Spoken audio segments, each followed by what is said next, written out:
all of you. Today we have to start from shifting cultivation. G, it's page number 31. Open page 31 of your SST books.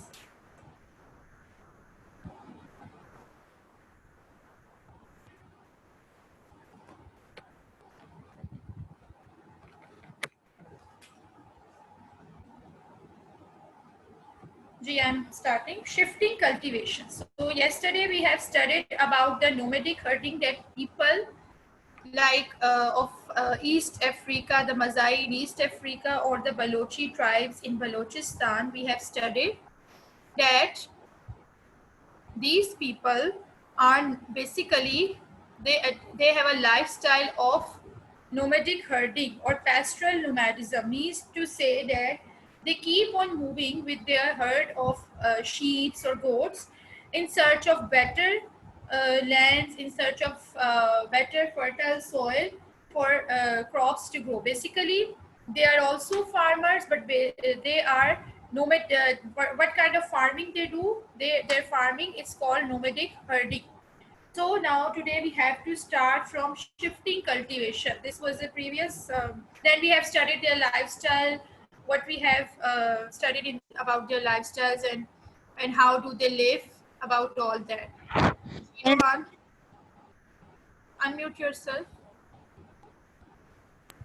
Can you please tell me the page?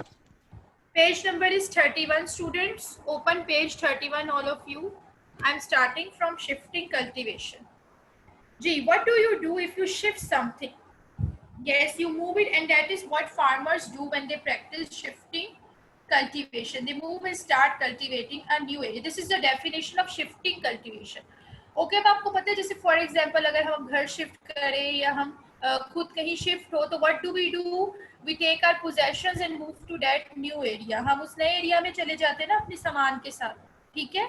Similarly, if farmers have to move on, if farmers have to leave their land and then they have to move on to a new land, then this is called shifting cultivation, that they leave their land and they move on to a new land and start cultivating over there, start growing crops over there. They prepare that soil, they prepare that land for cultivation.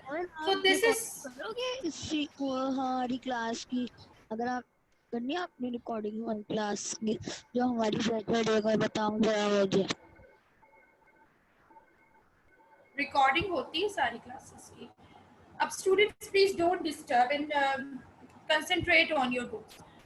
So this is known as shifting cultivation. ठीक है. दे shifting means कि एक जगह से shift कर जाना, to move from some place. Farmers of shifting cultivation, they move from that area where they were already cultivating and then they move on to a new area and started cultivating over there, started growing crops over that new area. This is known as shifting. अब इस किस्म की जो farming है, now we have to study the example of this type of farming is practiced by tribes in forests around the world. ठीक है. Forest के जो ट्राइब्स हैं, यानी जो ट्राइब्स किसे कहते हैं? कबीलों को. कबीले जो हैं, they are called tribes. So this type of farming is practiced by tribes in forests around the world. One tribe, underline करें, one tribe is the Ibans in Sarawak, East Malaysia, on the island of Borneo. ठीक है. अब आपको पता है कि ये एक आइलैंड है बोर्नियो का, सरावाक जो है. That is the name of the island, is in East Malaysia. So वहां पर एक ऐसा ट्राइब है जो कि क्या करते हैं, means they practise shifting cultivation. We will learn about a tribe in South America. They are the Yanomami who live in the Amazon forest in Brazil. ठीक है. इसी तरीके से हम एक ट्राइब के बारे में सीखेंगे जो कि कहाँ है, साउथ अमेरिका में. This tribe is known as the Yanomami. ये ट्राइब क्या कहलाता है? Yanomami कहलाता है. And who live in the Amazon forest in Brazil. क्योंकि हमने पढ़ा है कि ये जो ट्राइब्स है ये कहाँ रहते हैं? They live in the forest. Okay. Such tribes which practice shifting cultivation, they live in the forest. So they live in the Amazon. और आपको पता है Amazon is a very a large forest, a very big forest in Brazil.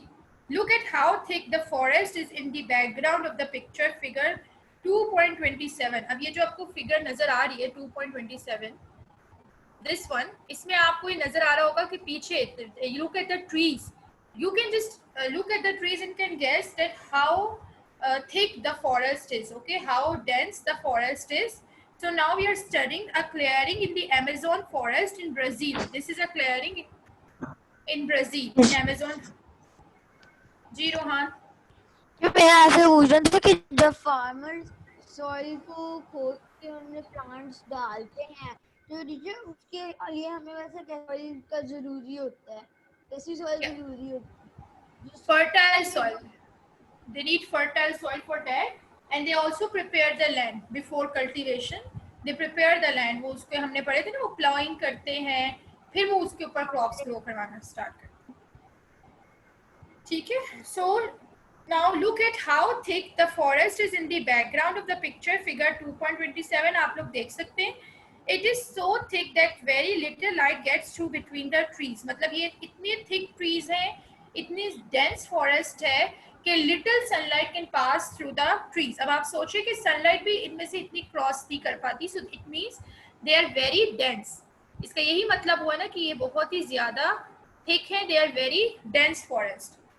Okay, so it is quite dark in the forest. यानी कि अगर हम forest के अंदर जाएं तो दिन के वक्त भी ज़रा अंधेरा अंधेरा ही नजर आता है क्योंकि इतनी रोशनी अंदर नहीं आ पाती. What has happened in the foreground? अब आप देखो foreground, जो आगे वाला जो scene होता है उसको foreground बोलते हैं, जो पीछे वाला होता है उसको background बोलते हैं. So now just look at the foreground, यानी जो आपको सामने नजर आ रहा है. What happened over there? What has happened in the foreground? Look at the tree stumps and dead branches lying on the ground. Yes, Fatma, what do you want to say?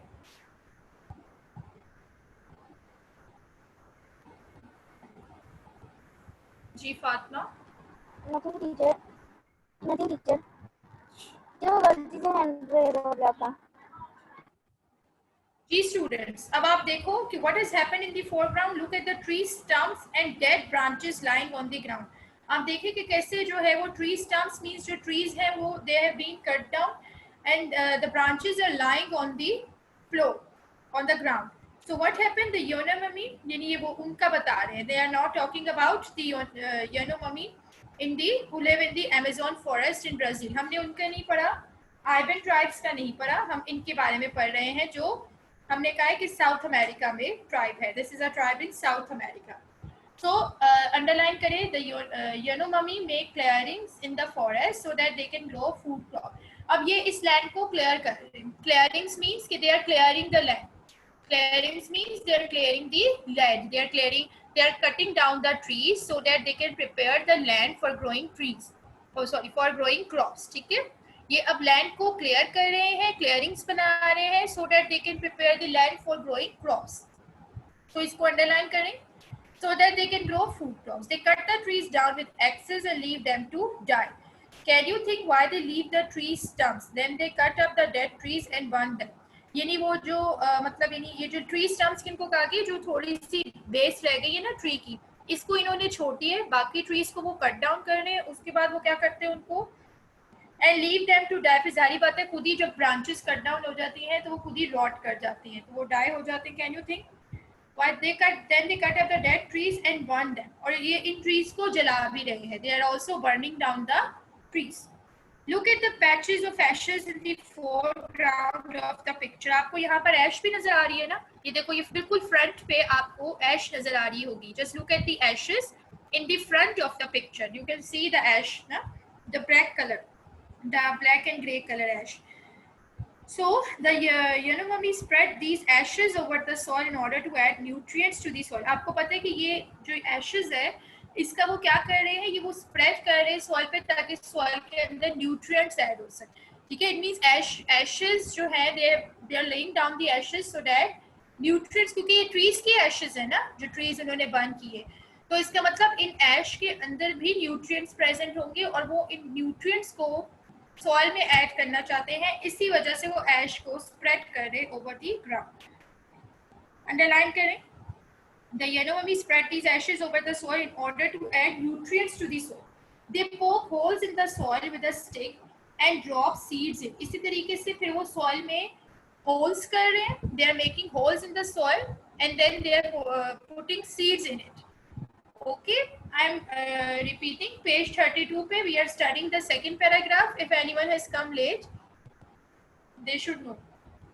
So they are poking holes in the soil with यानी वो holes बना रहे हैं soil में, and then they are dropping seeds in. They plant crops such as maize. अब कौन कौन सी crops वो plant करते हैं इसको underline कर लें. They plant crops such as maize, bananas, groundnuts and hill rice. Hill rice ये कैसे rice होते हैं? Hill rice is a type of rice that does not grow in water. Underline.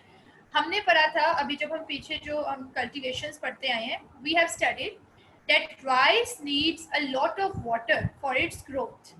Rice को बहुत ज़्यादा पानी चाहिए होता है अपनी ग्रोथ के लिए, but hill rice doesn't need water. Hill rice is a type of rice, underline, does not grow. देखो ये एक तरह से ब्लैंक आ सकती है, अनसीन भी आ सकती है कि आपसे पूछा जा सकता है फिर मतलब dash is a type of rice that does not grow in water. You should know hill rice. Okay, figure 2.28 shows bunches of bananas on a tree. अब आपको ये नजर आ रहे होंगे ये bunches of bananas. Figure 2.28 देखिए सर. Bunches of bananas है on a tree. Figure 2.29 ये देखो आप figure 2.29 जो पेज next पेज पे है, you can see ये यहाँ पर आप देख सकते हैं figure 2 a maize cob. Several of these cobs grow up the stalk of a maize plant. यानी जो maize plant होता है उसकी जो stalk होती है उसके ऊपर ऐसे कई cobs यानी जिनमें से ये मतलब maize बनता है तो ऐसे कई cobs जो है वो लगे होते हैं. Which may be 2 meter high. कितने मीटर हाई हो सकते हैं इसको अंडरलाइन कर लें, 2 metre high. Figure 2.30 shows a groundnut plant.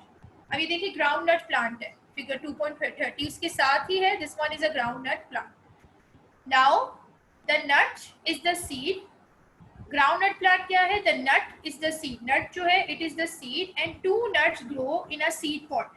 एक सीड पॉट में कितने नट्स ग्रो कर रही है? नट्स का प्लांट है मतलब इसमें से नट्स ग्रो करते हैं. Okay, what grows in it? Nuts.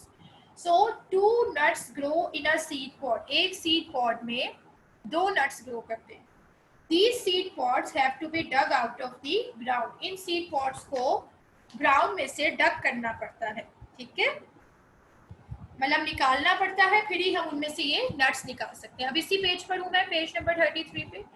The yellow mummy may grow 20 different types of crops. Underline करें, how many crops they grow? 20 different types of crops. अब आप देखो ये सारा उनके मतलब वो बता रहे हैं कि वो किस तरीके से क्लियर करते हैं पहले लैंड को, then they just like burn down the branches, then the left behind ashes are being added to the soil so that they will add nutrients to the soil. Then they grow crops, then they grow many kinds of like crops such as maize, bananas, groundnuts, hill rice. ये हमने पढ़ा है अभी तक. उसके बाद उन्होंने आपको पिक्चर्स दिखा दिए और आपको बता दिए कि किस तरीके से ग्रो कर रहे हैं. Now how many crops are growing? Yellow mummy are growing 20 different types of crops. Okay, underline the weather is always hot and often wet. So there are always some crops that are ripening. क्योंकि आपको पता है जो crops होती हैं they need a weather, they need such kind of a weather means hot and damp. उन्हें hot और moisture जो है यानी नमी और उन्हें जो है वो थोड़ा सा सनी वेदर जो है वो चाहिए होता है क्रॉप्स को for their growth.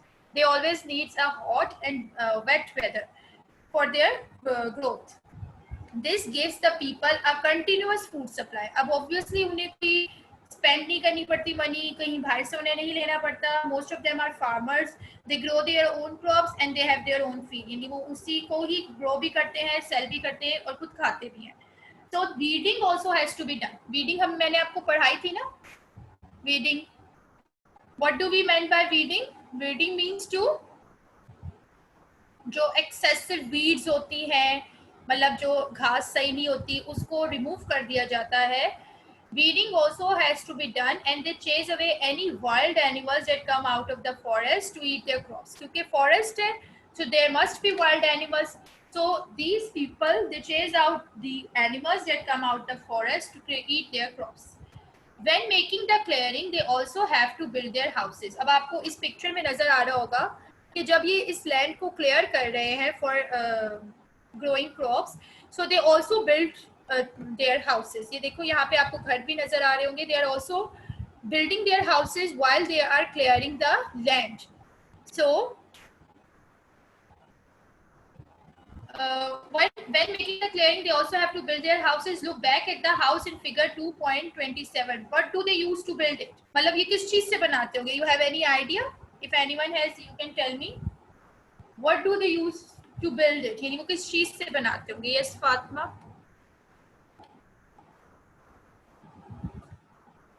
Ji Fatima, you can unmute yourself. Teacher, with straw and mud. Yes, good.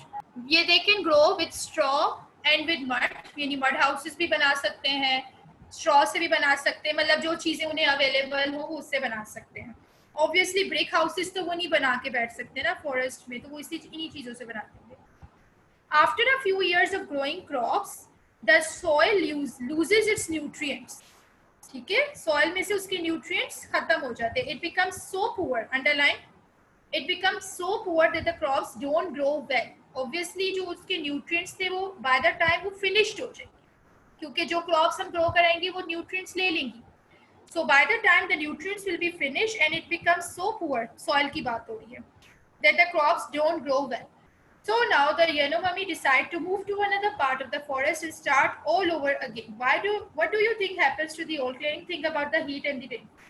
अब obviously वो मूव कर जाएंगे उस जगह से जब उनकी उस सॉइल में न्यूट्रिएंट्स खत्म हो जाएंगी, सॉइल फर्टाइल नहीं रहेगी, so they have to move to a new area and they have to start all over again.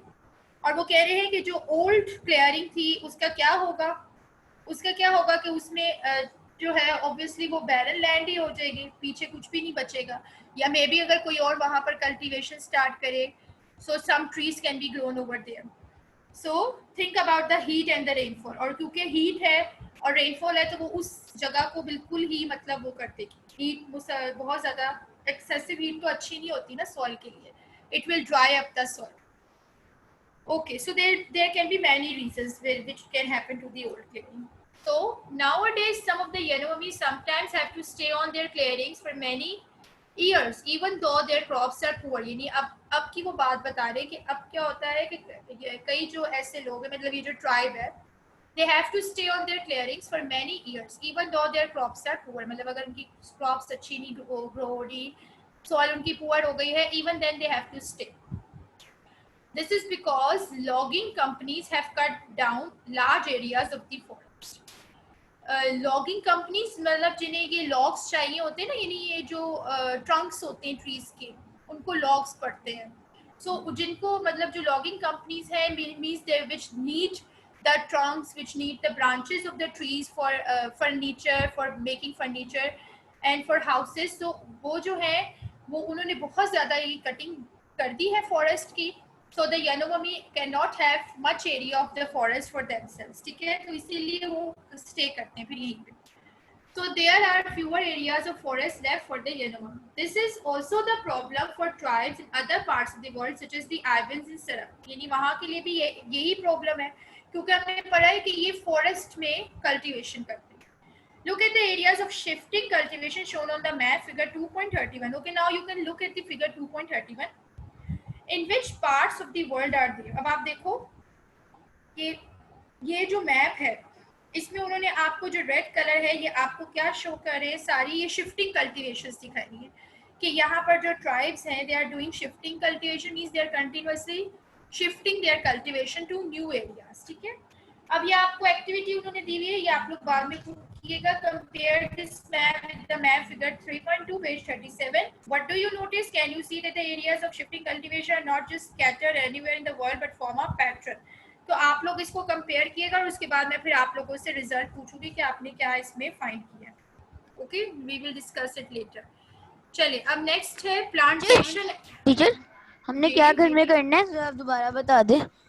ये जो आपको लिखा हुआ है ना यहाँ पे, compare this map with, just आपने कंपैरिजन करना है, आपने देखना है कि ये कौन से एरियाज हैं दूसरे, मतलब वो जो मैप आपको बता रही है फिगर 3.2 का, उससे आपने कंपेयर करना है. फिर आपने देखना है कि ये जो है मतलब कौन से एरियाज में आ रहे हैं ना, बस ये करना है जी. ठीक है, okay. Next is plantation agriculture. अब प्लांटेशन एग्रीकल्चर का क्या मतलब है? To do agriculture. ठीक है, यानी प्लांट्स ग्रो करना, एग्रीकल्चर करना, that is called plantation. Pakistan needs, अभी अंडरलाइन करनी है, that are important. Pakistan needs rubber, palm oil and tea. Pakistan को क्या क्या चाहिए? Rubber, palm oil and tea. Why does Pakistan have to buy them from other countries? यानी पाकिस्तान को ये दूसरी कंट्री से क्यों बाय करनी पड़ती है, क्यों इंपोर्ट करनी पड़ती है? This is because rubber trees, oil palm and tea bushes need a hot wet climate which Pakistan does not have. Underline कर लें. What is the reason behind it Pakistan have to import rubber, palm oil and tea? Because Pakistan does not have a hot and wet climate. ठीक है? And these trees, rubber trees, oil palms and tea bushes need a hot wet climate for their growth. इन्हें जो है वो ऐसा climate चाहिए होता है अपनी growth के लिए. So Pakistan depends on other countries to supply them. यानी mainly कुछ nutrients का भी issue होता है कि कहीं पर इतनी soil में nutrients नहीं होते, तो इसीलिए पाकिस्तान depend करता है for these things to import from other countries. ठीक है? So Pakistan depends on other countries to supply them, especially on Malaysia for rubber and palm oil and on Sri Lanka for tea.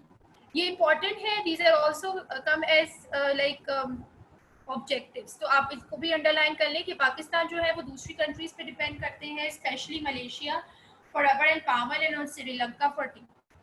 During the 19th and 20th centuries, the British set up large plantations, estates in these countries to grow these crops on a large scale. Let's find out what a plantation is like. अब हमने rubber plantation study करनी है Malaysia में. तो वो कह रहे हैं कि ब्रिटिश ने 19 और 20th सेंचुरीज में लार्ज प्लांटेशन सेटअप की थी इन कंट्रीज में, यानी मलेशिया, श्रीलंका वगैरह में, ताकि जो है वो यहाँ पर ये क्रॉप्स ग्रो हो सकें. तो now we have to start from rubber plantation in Malaysia.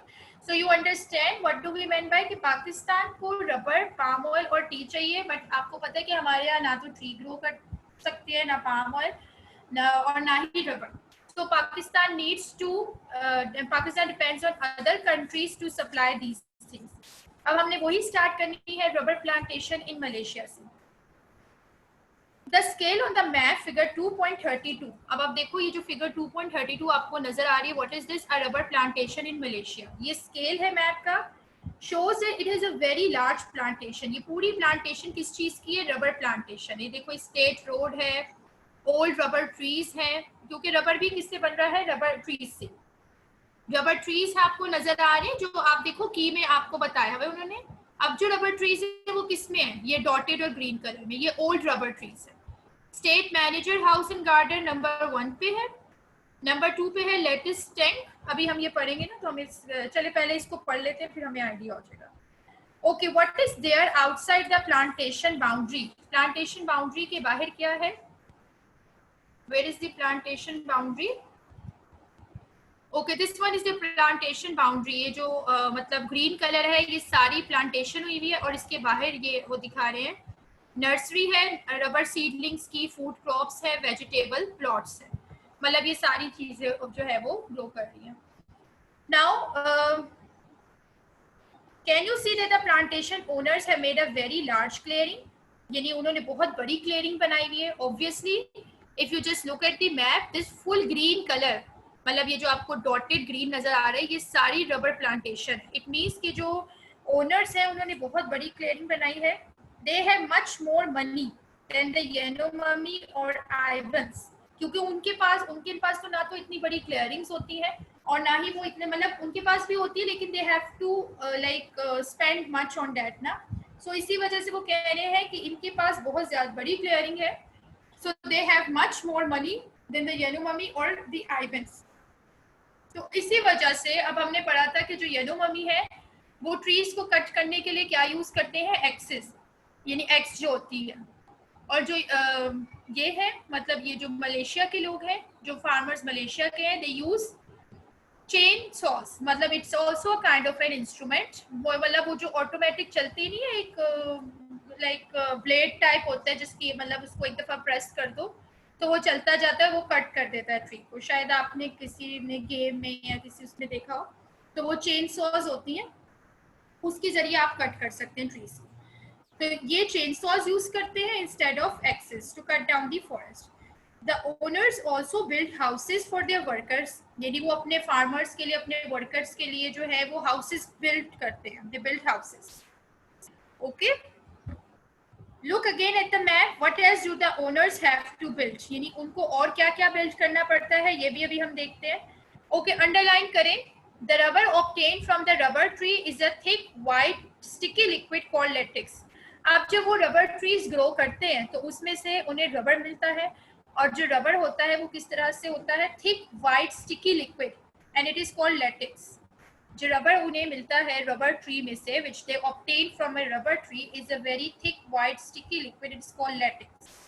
Every morning, some of the workers tap the trees. No, they don't knock them. To trap, यानी कि वो मतलब ये है कि टैपिंग वैसे होती है नॉक करना, किसी चीज को टैप करना मीन्स नॉक करना, लेकिन they don't knock them. To tap a rubber tree means उनके लिए टैपिंग का मतलब क्या है, to cut a thin strip of a bark of the tree with a special knife. यानी उनके पास एक स्पेशल नाइफ होती है, जैसे देखो आपको नजर आ रहा होगा यहाँ पे वो दिखा रहे हैं आपको फिगर 2.33 और फिगर 2.34 में. To cut the thin strip of bark of the tree with a special knife. और जब वो सारी बात उसको कट करेंगे तो उसमें से वो जैसे एक लिक्विड सा होता है ना, इस तरीके से उन्हें वो लैटेक्स मिलेगा. Figure 2.34 shows the latex oozing out of the cuts. यानी वो oozing होता है मतलब यानी एक लिक्विड की तरह वो फ्लो कर रहा है. आपको नजर आ रहे हैं कि उन्होंने बाग जैसे कट की है, छोटी सी मतलब यानी थोड़ी सी उन्होंने बाग कट की है, उसमें से लिक्विड बह के बाहर आ रहा है. So to tap a rubber tree means to cut a thin strip of bark of the tree with a special knife. Figure 2 shows the latex oozing out of the cut. It then drips into the cup. अब देखो उन्होंने नीचे यहाँ पर क्या बांध दिया है इसके साथ, कप, ताकि ये जैसे ही इसमें से ये लैटेक्स फ्लो करे तो वो फ्लो करके कहाँ आ जाए, इस कप में आ जाए. इन्होंने उसको उसी जगह से कट किया है और भाई वहीं पर कप लगा दिया है ताकि वो लैटेक्स फ्लो करते हुए डायरेक्ट इस पे आ जाए, कप के अंदर आ जाए.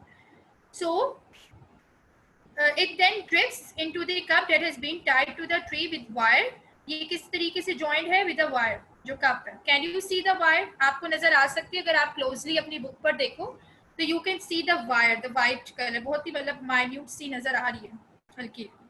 Later the bark grows again over the cuts. अब आपको पता है it means कि trees जो है मतलब वो regrowth हो जाती है उनमें, कि वो bark दोबारा से grow कर जाएगी over the cuts. So can you see the scars on the bark where they were cuts यानी जहां से वो कटिंग हुई है. हाँ, अगर आप इस मतलब यानी अगर आप देखो फिगर 2.33 या 2.34 में वो आपको दिखा रहे हैं कि जहाँ पे वो कटिंग हुई है. अगर फिगर 2.33 में भी आप देखें तो आपको नजर आ रहा होगा कि कैसे वो उस पे जो है थोड़ी बहुत आपको लाइंस नजर आ रही होंगी. तो ये स्कार्स है. About 4 hours after tapping the trees, other workers empty the cups of latex into buckets. यानी वो उसको buckets में empty कर देते हैं latex को. This is what the worker in figure 2.33 is doing. ये देखो वो bucket में उसको empty कर रही है. The buckets of latex are taken in trucks to the latex tanks. There the processing of the latex begins. We will learn more about this processing industry in book 2. यानी यहाँ पर उन्होंने आपको इंडस्ट्री नहीं बताई, प्रोसेसिंग इंडस्ट्री, बस उन्होंने आपको ये बताया कि वो किस तरीके से उसको ऑब्टेन करते हैं. When rubber trees are about 40 years old, they begin to produce less latex. यानी जब रबर ट्रीज जो हैं वो 40 years old हो जाते हैं, इसको अंडरलाइन करें, they begin to produce less latex. तो वो less latex produce करते हैं, so they are cut down. Their wood is used to make furniture. Underline, young rubber trees don't produce latex until they are about 5 years old. यानी एक tree को 5 years तक होना पड़ता है, then it starts producing latex.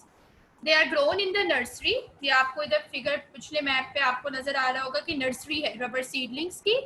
In this map they are showing you the rubber seedlings. यानी ये जो है ये young rubber trees हैं जो कि अभी latex produce नहीं कर रहे.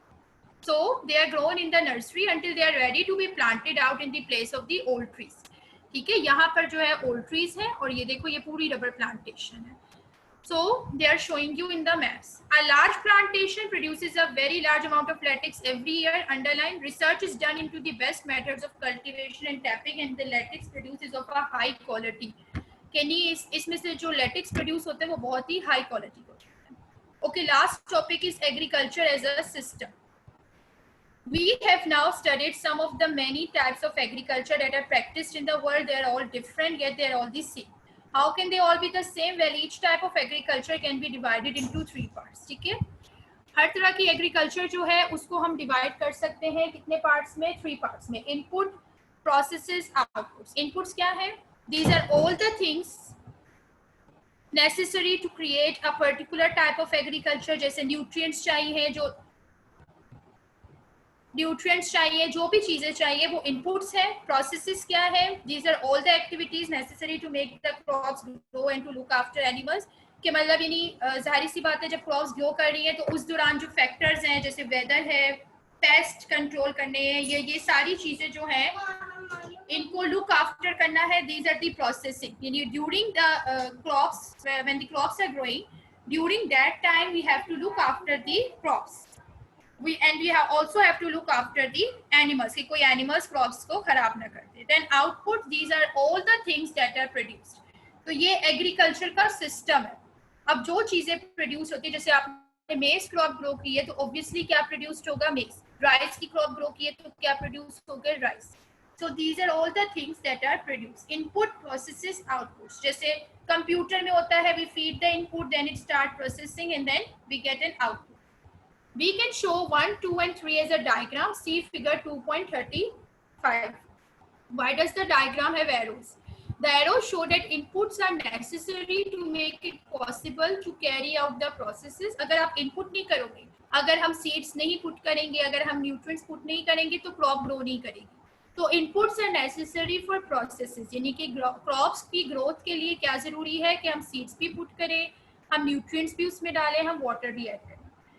So the arrows show that the inputs are necessary to make it possible to carry out the processes. The processes are necessary to produce the outputs. ठीक है?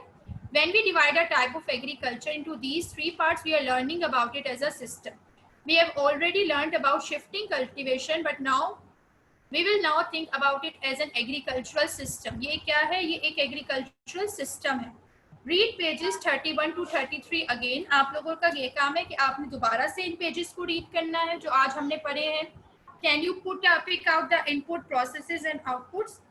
यानी जो हमने यानोमामी जो हमने पढ़ी है ना, ट्राइब्स, यानोमामी ट्राइब्स पढ़ी है, उसका वो कह रहे हैं कि क्या आप उनके इनपुट, प्रोसेसेस और आउटपुट के उन्होंने क्या क्या इनपुट किए। देखो हमने पढ़े थे, उन्होंने एशेस पुट की ये एज अ न्यूट्रिएंट, उन्होंने क्लियरिंग की, उन्होंने बर्निंग की ट्रीज की, उसके बाद उन्होंने एशेस पुट की, उन्होंने उस लैंड को लेवल किया। ये सारा जो है वो क्या है, ये आपका वर्क है कि आप उनको दोबारा रीड करो और ये देखो कि उन्होंने क्या क्या इनपुट किए, फिर उनकी प्रोसेसिंग कैसे हुई, उन्हें आउटपुट क्या मिला। और इसी तरीके से जो भी हमने रबर प्लांटेशन इन मलेशिया पढ़ी है, इसमें भी आप ये कर सकते हैं कि मलेशियंस ने जो ट्रीज ग्रो करते हैं, मलेशियन फार्मर्स, वो किस तरीके से करते हैं, how do they grow it, what are their inputs, what are their processes, what are their outputs. Can you divide the inputs into two groups? Which inputs are natural, that is put there by nature? तो obviously nutrients ही natural हो सकते हैं। soil, अगर fertile soil है तो वो natural है, और बाकी जो excessive, अगर आप pest controlling कोई चीज कर रहे हैं ये वो सब, तो वो आपका innatural हो जाएगा कि आपने खुद से किया। Which inputs are provided by people? Look at figure 2.36 to see if you divided them into groups correctly. Did you also pick out the processes and outputs? You will now be able to think about every type of agriculture as a system. अगर अब आप इसको देखें तो उन्होंने आपको बता दिया है कि shifting cultivation as a system, ये एग्रीकल्चर सिस्टम के तौर पे। Look at figure 2.36 all of you. क्या आपको नजर आ रहा है? नेचुरल इनपुट्स क्या हो सकते हैं जो अल्लाह ताला की तरफ से? High temperature, heavy rainfall, soil, जो कि नेसेसरी है for growing a crop. Human inputs, axes, ashes, seeds, dibble sticks, workers, जो मैंने अभी आपको बताए थे कि एशेस हैं, सीड्स हैं, तो ये सब जो है ये ह्यूमन इनपुट्स हैं कि हमने पुट किए। एक्सेस है मतलब वो कटिंग कर रहे हैं, डिबल स्टिक्स हैं, वर्कर्स हैं। प्रोसेसेस क्या है, यानी हम क्रॉप्स की ग्रोथ के लिए क्या क्या करते हैं? वीडिंग, जो एक्स्ट्रा जो खराब घास होती है उसको निकालना। प्लांटिंग सीड्स डाल देना उसमें। चेजिंग वाइल्ड एनिमल्स, यानी वाइल्ड एनिमल्स को वहां से भगाना। हार्वेस्टिंग क्रॉप्स की हार्वेस्टिंग करना। तो ये हम प्रिपेयर करते हैं क्रॉप्स को फॉर ग्रोथ। आउटपुट्स क्या है? इसके बाद क्या होता है? Food crops are grown including bananas, groundnuts, hill rice. So this is the overall shifting cultivation as a system. Now your chapter number 2 is complete.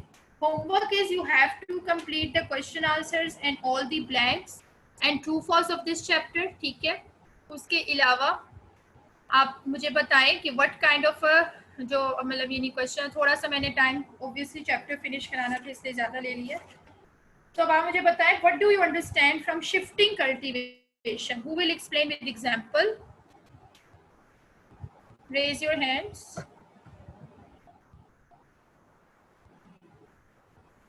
Shifting cultivation जो हमने पढ़ी है उसके बारे में बता दें, और कोई एग्जांपल उससे रिलेटेड जो हमने स्टडी की है वो। जी मोमिन, will you explain?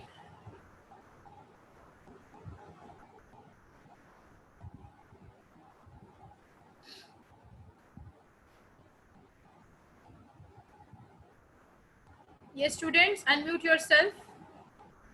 Yes, Rayan, you can tell me what do you understand by shifting cultivation? Teacher कहना है teacher when we are shifting If a cultivation, person uses a piece of land, first the first thing is to check that the soil is fertile where we are shifting Fertile.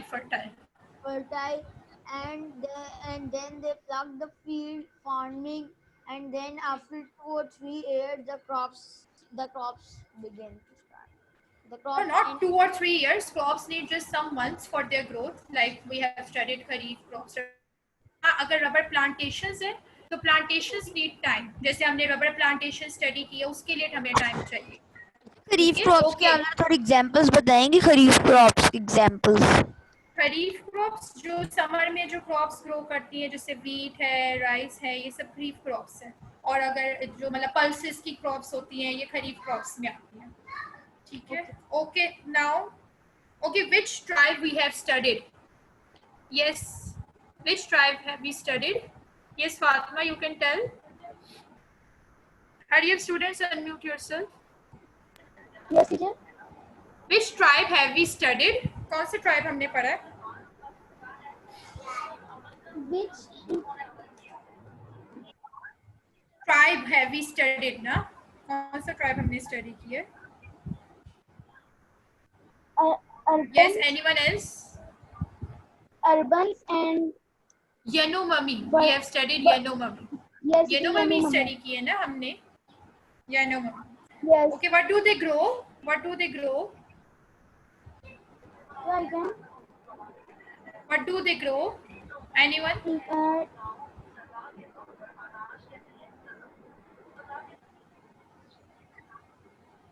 Yes, Rohan.